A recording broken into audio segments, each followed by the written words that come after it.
I did the unboxing video already and I scrapped it. That's right. I 86'd it, as they say in New York. Why?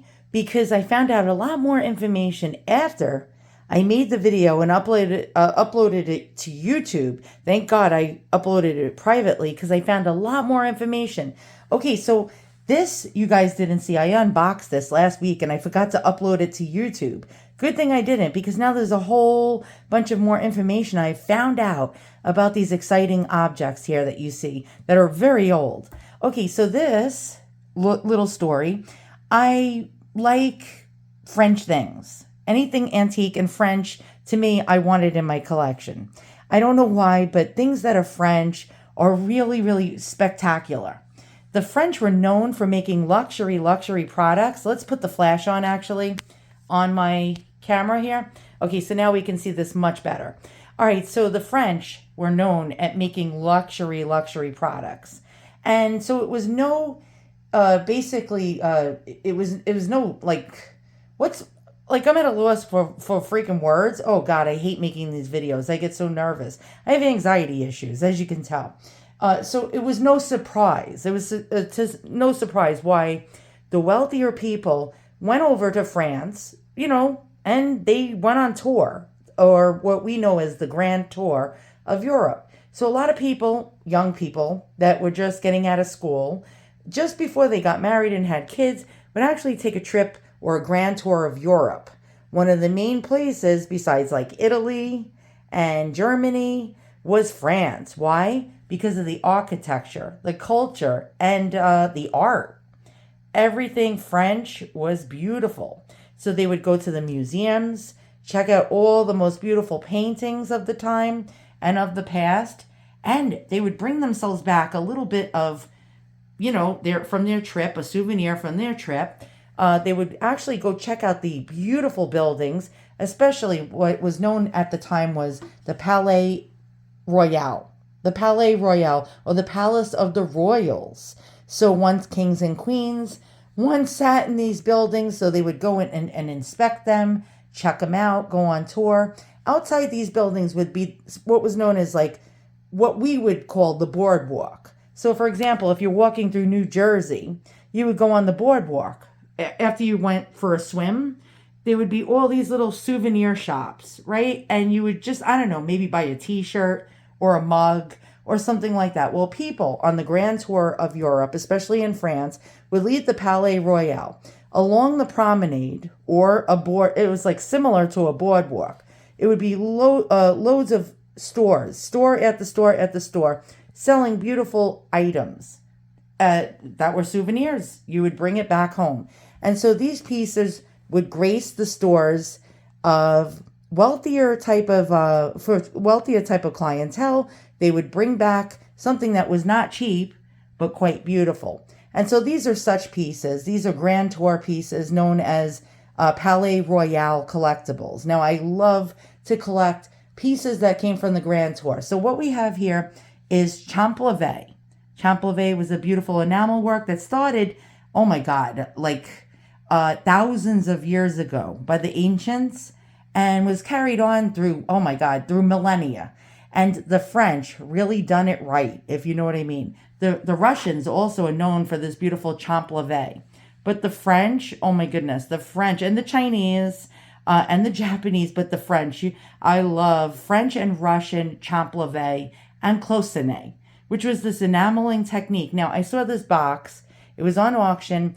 It was an opening bid of $150 with a make an offer. I made an offer to the seller for $125. These sell for even a lot more than $150. Could not afford it. The guy did not even answer me back. He just turned my offer down. Okay, fine. Hey, I don't get my feelings hurt. And then it turned out he didn't list it correctly. He didn't write the proper things to find buyers. And so his listing ended. His auction ended. No bidders, thankfully. He relisted it. It had the make an offer button. So I made an offer of $125, again, thinking I'm going to get rebuffed. It turns out he accepted my offer. I paid for it immediately. It came 3 days later. And here's the day it arrived. Beautiful. So what we have here is this beautiful Champlevé tourist piece, and it could be actually a three. I call this a trifacta collectible. Now, what is a trifacta collectible? Basically, it's not only for one purpose, like I collect champleve and boxes, right? Now, it could be for salesman samples because this is a little miniature piece of furniture, which is really, really, really quite spectacular. Also, doll collectors. Antique doll collectors go wild over miniature pieces of furniture. So they can have their really expensive, exquisite antique French and German dolls posing with little pieces of furniture that are around their size. So not only is this multifunctional, it's multi-collectible. So this little box opens up, and first off, let's check out the legs. You can see the beautiful champleve. This is green onyx, I believe. Although a lot of the sellers are saying that this is marble, I really feel that this is onyx, white or green onyx. And if you look at this, by the way, this is just absolutely exquisite. The person that bought this could have gotten their name engraved in there, which is really great. All right, so I'm going to try to open this. Hold on. It's a little hard to get this open. There we go. All right, so when you open it up, it has a really cool thing in there. It's a mirror. So we have this beveled, really, really nice beveled mirror, which is in phenomenal condition, with this interior that's almost like a sateen or a satin material. So this would be like basically a lady's ring box or some kind of like little jewel box. So we're going to close that. Now I got this piece on Etsy. Now I generally do not shop on Etsy, although I used to sell on Etsy. I can't really find bargains as easy as I do on eBay. The Etsy sellers, Ruby Lane sellers, and First Dibs sellers basically know what they have. So it's very, very hard to find something for cheap. And so I saw this bottle. The lady that was selling it thought it was from the 1950s. She said she got it from the estate of someone who had 1950s things. And I took one look at this and I said, oh, good. She does not know what this is. So she thought it was a 1950s perfume bottle. And she said it hangs on somebody's sweater. And she did want a high price for it. She wanted $125 for it. I did not have $125.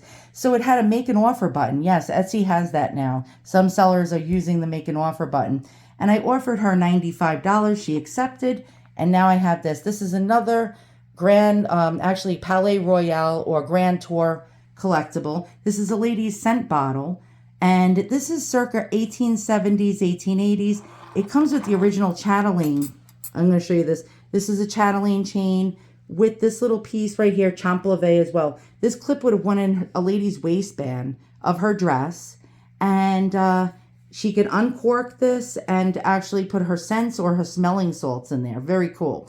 Now, this actually is so rare because I have not found another one like this. I went through the whole entire internet, could not find one. Now, I do know that it is a Grand Tour piece and it is French because I've seen these same exact vessels in all brass. So it would be all brass, same cork top that looks like a crown. And but I've never seen it in champleve, which is quite interesting. All right, so I got that for $95, this for $125. And man, let me tell you something. This is a great score because these sell between, I'm noticing, $500 and about $600. And these are selling for about $350 to $550. So yeah, that was really great. And then I found out who made this.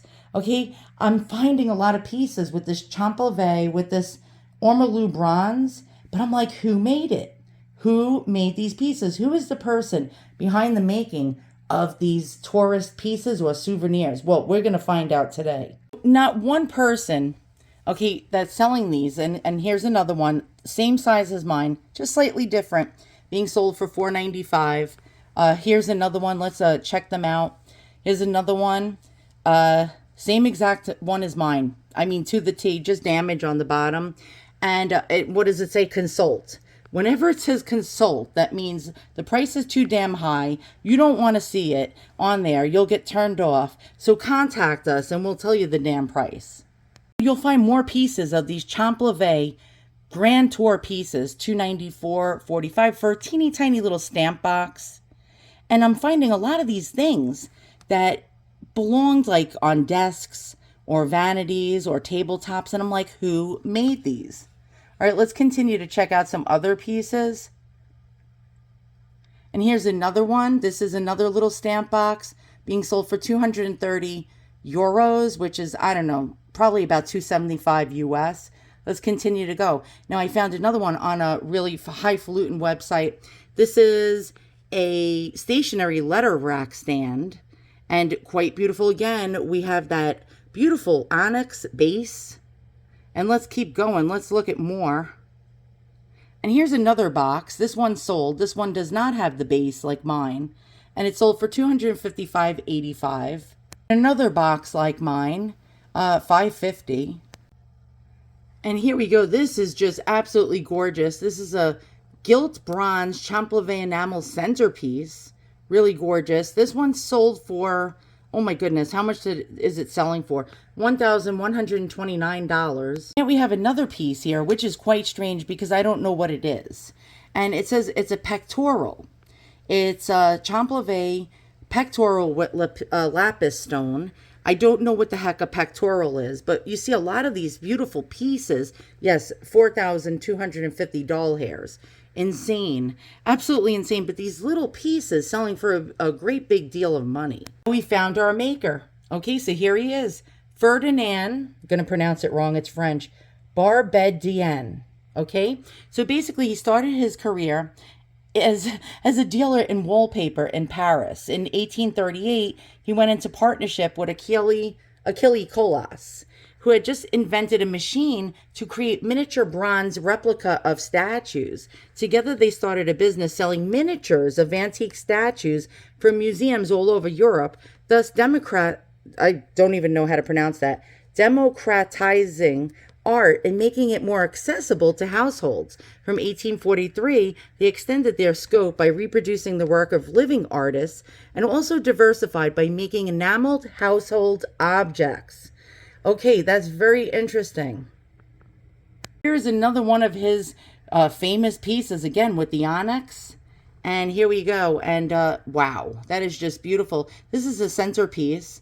And it sold for, the estimate was $20,000 to $40,000. Starting bid, $11,000. Now, there's 3 days left on this auction, and it's estimated at $20,000 to $40,000 for one of his pieces. Not all his pieces are marked. So you won't find all of his pieces marked. But now I'm finally on to something. Now we know what, basically, our piece was pretty much mass-produced for people to, for household objects. Really interesting, but works of art, nonetheless. $24,000. Oh my God. All right. Is mine worth $24,000? No. Okay, these more elaborate, ginormously big pieces, of course, are. But look, he's known to use this marble, which is like this onyx. And let's check out this piece. And so, yeah, this is an auction. And there we go. And he has that onyx right there with the Champlevé. Did it even sell? I don't know. And yeah, there's no information if it's sold or not because they want you to pay. And I'm definitely not paying to get the information. Here's another one of his pieces. This is a decorative box. And it sold for $4,865.42. Again, his more elaborate pieces, of course, are going to go for way more. But there we go with that same type of base, with that onyx. And I'm really feeling it's definitely made by him. Without a doubt, I feel it's a Barbedien. Don't know if I pronounced that right. Piece. Well, holy shite. Okay, so here we go. F. Barbedien, a suite of 3 French ormolu and Champlevé enamel jardinières. $72,000. All right, so I'm actually thinking that the pieces, that these pieces are definitely by him. I think he made more upscale pieces for, more wealthier clientele, and then made more for the souvenir trade. So I think there was two different levels of pieces that he sold. Again, he was definitely known to use this very, very pale colored onyx, basically the ones we're seeing, like on my piece. Again, some of them marked, some of them not. But this onyx is a telltale. I don't know how many different people would be making Champlavet with this particular colored onyx. I could be wrong here. He was making lots and lots and lots of different things. Inkwells. He was making, yeah, this is an inkwell and an crier. Sold for $700. Let's take a look at it.